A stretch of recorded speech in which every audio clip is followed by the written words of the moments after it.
Well, it's hard to believe that we're at the halfway point. And as Judd used to say, this is one of the other times a year when things get a little crazy. If you look nationwide, it's gotten a little crazy.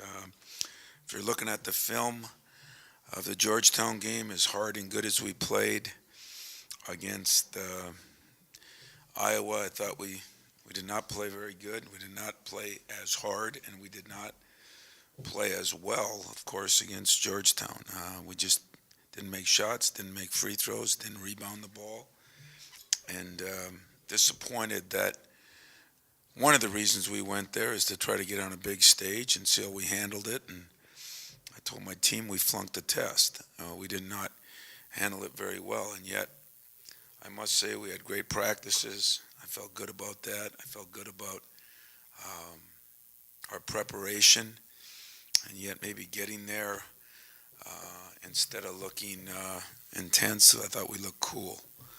Cool's not the right way to be right now. So with all the upsets last week, or all the teams that lost in the top 25 or the top 10, watching some games on TV last night even, it seems like a lot of people are running through the same problems, which doesn't make me feel any better because that's how you separate yourself, by not. But we have played pretty good basketball. If you look at the last couple of weeks, we've played harder. We've played better in some areas. So I can't let one game change that. I'm looking forward to getting Adrian back. To what degree? He practiced last night, probably a third of the practice. I thought he looked pretty good as far as, you know, moving on that left foot. But, it's going to be another part of the process. I wouldn't be fooled by him in a uniform. I thought watching the TV copy in the airplane on the way home, they had a stat on there. It showed Adrian's missed 6 games, and this guy's missed 5, and this guy's missed 4, and this guy's missed 3 or 2, and in Trice's case, he's missed 2 or 3 games. But it's the practices you miss. It's where your body's at. The games aren't as big a deal as the other things they're missing. So I think there's going to be a lot of little things we're going to have to adjust to getting Adrian back. It's going to be a plus, but it's not going to be smooth for a while either. And how much he'll play on Thursday, I wish I knew. Maybe by Thursday morning I'll know more, because it is going to be day to day. But at least there seems to be some significant progress without any real soreness. I think the hardest part he's going to have to deal with is what is sore and what is sore, like you guys will go through when you don't do anything for a couple months and your wife has you take the garbage out and you got a sore back. So, some of it is non-use and some of it is the injury. And he's about the only one that can determine that. And yet I met with him this morning, and he was doing pretty well considering everything he's been through. And the last thing I'll say, and I'll open it up, Penn State, I said at the beginning of the year, they were one of my sleeper teams, them in Iowa. And, we beat them there. We were down 7 at halftime. We beat them there. They went and got blown out by Illinois. And then since then, really could have won 6 of their last 7 games. They lost by 2, by 1, by 2. And then they won 3 in a row. And when you win 3 in a row at Penn State after it hasn't been done that often, I know what kind of lift that gives you. This game is very concerning to me. As I listen to people, and I think everybody's going to look at this game. You beat them by 15 or 17 or whatever you beat them by there. I felt the same was true with Indiana, and we did not handle that real well. New Bill is playing unbelievably well. He's averaged 20 a game in their 3 wins. In Frazier, he's one of my favorite guys in the Big Ten because of what he's gone through and how he's played, and he's come back from that injury. He's really bounced back well. And they're starting a freshman, Woodward, who has played very well, a good shooter. He really shot well against Ohio State, was instrumental in that win. They were 11 down with 4 or 5 minutes left and found a way to win. And that's what teams that start getting some confidence too, they find ways to win. So there'll be no easy games from here on out. You know, if you would ask me in August if you could be 8-1 and you got Penn State, Northwestern, and Nebraska coming to your place, do you feel pretty good? And I would have probably said, yeah, that make me feel pretty good. Don't make me feel any better today. All those teams, I mean, they've beaten good teams. They've played real good teams right to the wire.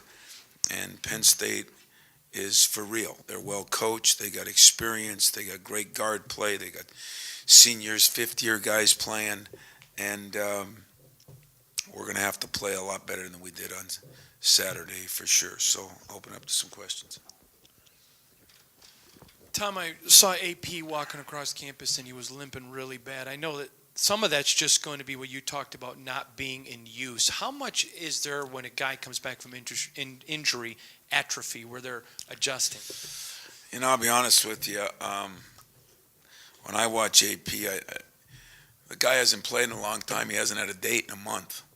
So, you know, guys, I think, put on the injury so that some girl will walk him to class or something, because I did not see him limping at all, to be honest with you, Hondo, and in practice. Now, it has been different. He's wearing a boot almost the entire time. And I think they're, you know, telling him now no boot, but that'll be interesting, because I should be talking to him about that, because that's what caused some of his problems in his first place, when he's trying to walk differently because of something else. When I saw him this morning, now this is he worked out Sunday with the doctor and trainer. He worked out yesterday morning. He worked out yesterday afternoon with us some. And this morning he was pretty good, but I'm going to make sure of that, because that is one of the things that caused his problems earlier. And I think right now he's got no real pain in it, according to him. And that's what I said. It's going to be him and I making this decision, because medically there's nothing more that can be done. And I think he's excited to get started, and was very animated yesterday. Did not do any of the physical parts of practice, but did do, more than a little. And I was pleased what he did. Tom, even if his minutes are limited, but because of what he forces defenses to do in terms of how they play you, is that valuable, even if he's 15 minutes, 50%, because of what it does to defenses? No question, it is. It's now going to be us learning how to play with him again. You know, I mean, we go back to some of the same problems we had. Do we switch 4? Do we switch 5? Do we switch 3?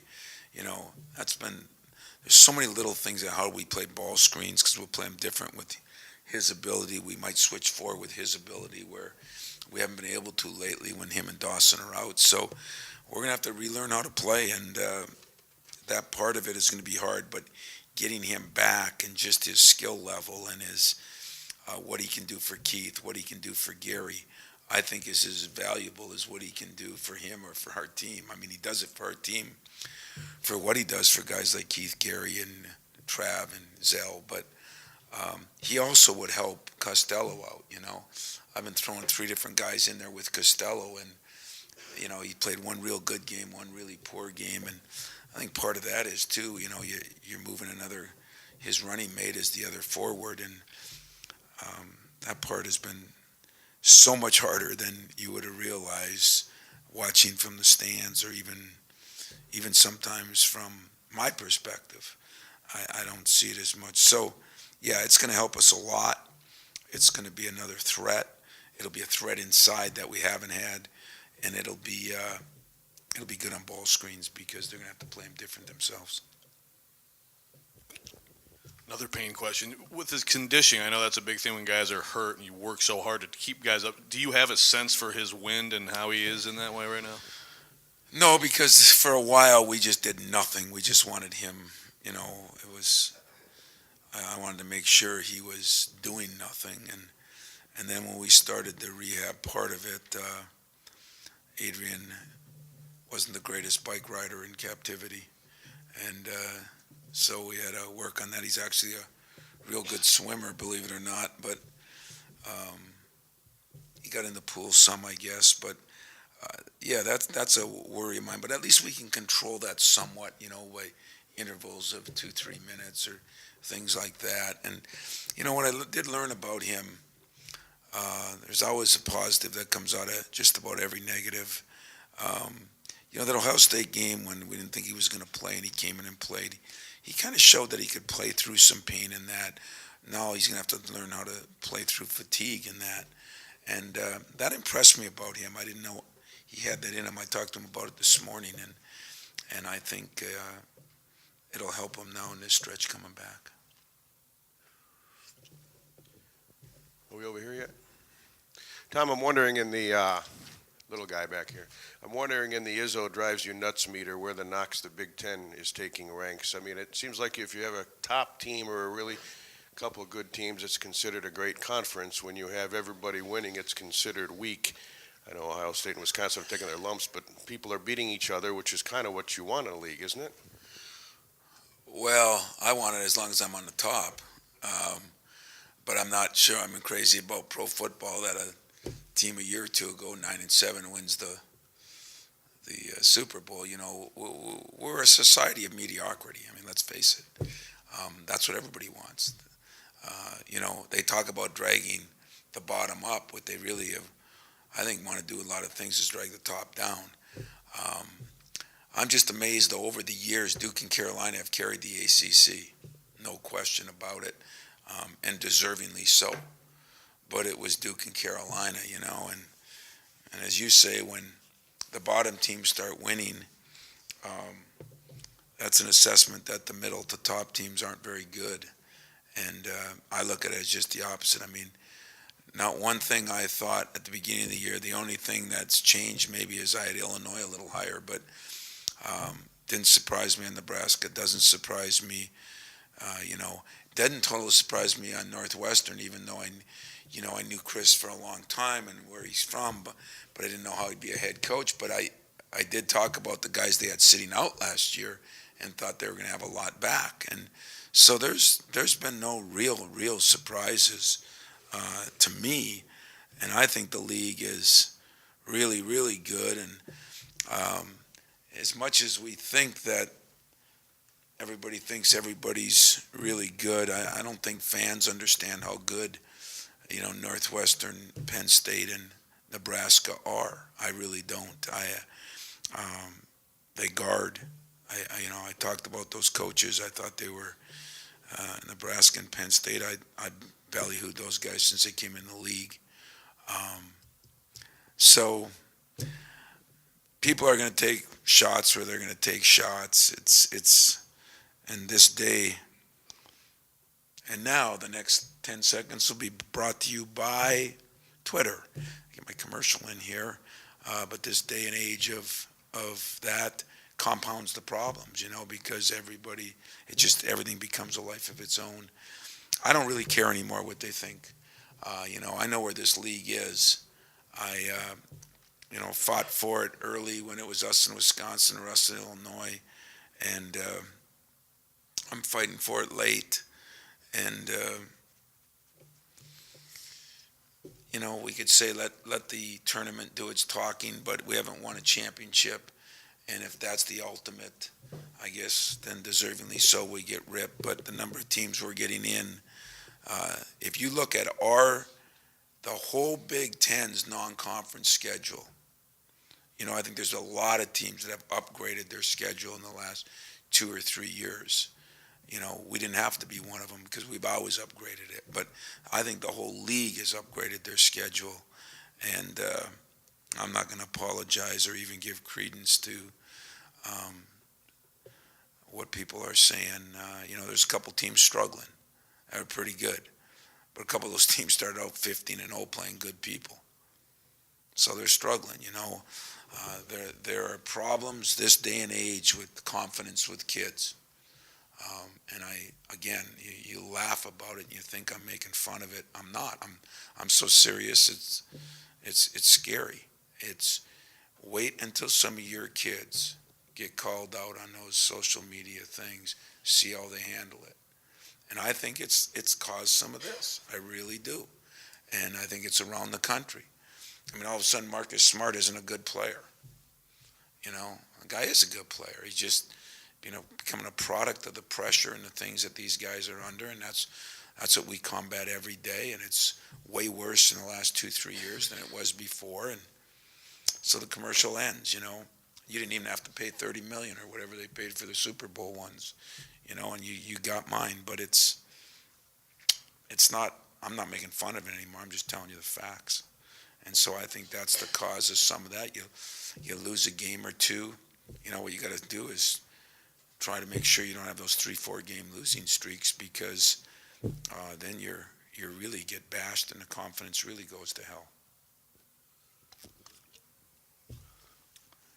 Joe. With the halfway point here, how do you view this Big Ten race? And before the year, you always say, okay, it looks like this year maybe 3 or 4 will win the league. I mean, do you view it any differently now than you did? It's strange right now. I mean, I got to be the first to tell you, I am a little baffled by some of it. I mean, I'm amazed how many teams have 4 and 5 losses. I really am. But look too at the schedule, which I haven't done totally yet, on who plays who coming up. I mean, you look at us. We got to go to Ohio State. We got to go to Michigan. We got to go to Wisconsin. We got to go to Purdue. I mean, those are tougher games. The key is going to be is not losing home games that I guess people think you should win. And that's going to be as big a challenge for us as the road games. Michigan's got some tough road games left. So it's hard to say who played who early. I didn't study it that much because I was, for a while, studying 3-4 teams that I thought you'd be competing with to play it. Then all of a sudden, Northwestern's in 4th place and playing pretty good, And like I told my team, greatest thing that happened again, even though I'm a Manning fan and everything. By far, the best defense won. They won it. So now when I start my meeting next year, I'm going to say who won the Rose Bowl, who had the best defense, who won the Super Bowl, who had the best defense, who won the baseball. It's going to go on and on and on. And so now a team like a Northwestern, who is just guarding everybody to death, has gotten better. And so I don't know who's in the race. I mean, us and Michigan are in the race because of our schedule. I mean, I think Iowa is still an awfully good team. And anybody wants to go to Madison or to Columbus, I mean, can you win there? Yes, some teams have won there, but does that mean that they're not good teams? I don't believe that. So I don't know. I am a little confused by our league right now as far as who's lost to who. I mean, I'm watching the Penn State Ohio State game today, and they're up 11 with 5 something left. Ohio State was. They lost the game, and so I think that the only thing you can do at this point in time for us is worry about us getting better. And we took a step backwards on Saturday. We did not only we didn't get better, we got worse. That was one of the few times that I thought we really got worse. And for what reason? Distractions, lack of respect for a team who lost 5 in a row. Just a bad day. I mean, we missed some shots, guys, we should make. We really did. And, that can happen too. But it is been a little confusing year, along with the injuries we've had, is looking at the rest of the race. See what happens. I don't know. Tom, I know you had the guys in early the last couple mornings for free throws. I wonder how that's going, how they're kind of responding to being up early in the morning. It's really not a punishment. It's like coaches do. You always try different things, and you don't ever want to get drastic with shooting stuff because it becomes mental. But the only way that I've ever known in my whole career how to get out of something is just work your way out of it. And so that's what I'm telling our guys. We're just going to work our way out of it, And it's hard to differentiate between maybe Gary struggling a little bit and Keith with the wrist. I mean, Keith, we got to watch that he doesn't shoot many because we're trying to see where that wrist is. Even though I think it's gotten better, it's not great. And so, as I said, don't take it as punishment. Take it as This is what you got to do to be great. You got to spend more time. You got to work on your weaknesses. And that was my number one message to my team yesterday is, you can't just come in and work on the things you enjoy to work on, because we got a lot of guys that come in and work on their shooting. You got to work on if it's ball handling, if it's watching film to get better, if it's rebounding, you got to work on it harder, if it's free throw shooting. The easiest of all is sort of free throw shooting. You got a manager go down there, shoot free throws until you're pink. It's easy. It's easy. I guess watching film could be easy, but watching film, it's hard. If you're doing it by yourself, you got to, really figure out what you're looking at. A free throw, you just count. I just made 9 out of 10. Pat yourself on the back. I just made 7 out of 10. Kick yourself in the back side. And so I think it's an easy thing to do, and I hope it'll reap some benefits. It's just bringing attention to something, and sometimes players need to focus in on specific things, and that's what we're doing. So during the first half at some point Saturday, I went to your favorite social media site and mentioned that the rebounding, what I think I said was alarming, how Georgetown was out rebounding, and a lot of people said, well, you have your two best rebounders out. And I was curious, I was curious what the coach might think about that excuse. Just one Tell second. your wife that you're working, man. My wife Sorry. called me now, I'd kill her. But I'm just curious about your reaction, but that, how much of it is, obviously that hurts not having those guys in there, but. Yeah, it's no But the excuse. guys that- First of all, the one thing we thought Georgetown was a pretty good rebounding team. Now, their stats didn't always show that. But, if you watch them on film, good athletes, size, pretty good rebounding team. We didn't cut out. We didn't do the things we could do. I would applaud the social media for ripping us on that because they were right on. Now, the one other thing I should add to that is I heard they were ripping Hollis, which is good. It's good that the AD gets ripped instead of the coach. But understand this, guys, in the scheduling. I have total veto power on anything. I kid about what he does, but I don't have to schedule anybody I don't want to schedule. They've afforded me that right, I guess. But he's been very helpful, and the only people that should be blamed for that loss are Izzo and the team, not Mark Hollis for scheduling it, because there was a mission and a reason we scheduled that game. Very, very important. It was to be on a big stage. It was to see how we'd handle that. It was this, to see if we could handle the distractions of New York, the Super Bowl, all those things, and we didn't. But it was a trial run. Hopefully, if we get into the NCAA tournament and you move on each week, you have more of those distractions. So it'll give us a base to come back on and say, okay. And that was one of the first things I asked my team too was, okay, why? What did we do? Was it the 2 hours I gave you to walk down and see Times Square? We came back and had a great meeting. Was it this? Was it that? We got to figure it out because it might come again. So the rebounding,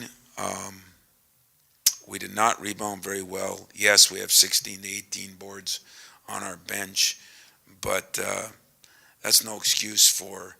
If people were just jumping over us, I'd say yes. If we're not cutting out and doing the things we're supposed to do and letting the team get 16 offensive rebounds, I don't care if I play 5 guards, that shouldn't happen. So fault goes to the coach on that, not to 2 guys being out.